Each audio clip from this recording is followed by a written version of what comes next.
দেখি শূন্য তো সর্বত্র। বটেই তো।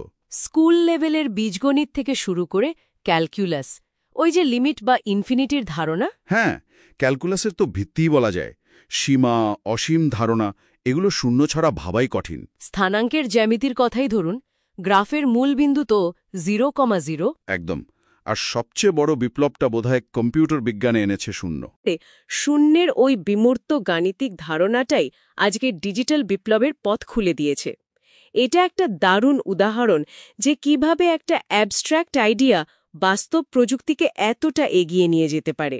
তাহলে এই ডিপ ডাইভে আমরা দেখলাম শূন্যের যাত্রাটা কতটা দীর্ঘ আর রোমাঞ্চকর। ব্যাবিলনের একটা প্লেস হোল্ডার চিহ্ন থেকে শুরু করে ব্রহ্মগুপ্তের হাতে পূর্ণাঙ্গ সংখ্যা হয়ে ওঠা, তারপর নানা বাধা বিপত্তি পেরিয়ে সারা বিশ্বে ছড়িয়ে পড়া, আর শেষে আধুনিক বিজ্ঞান আর প্রযুক্তির একেবারে কেন্দ্রে জায়গা করে নেওয়া।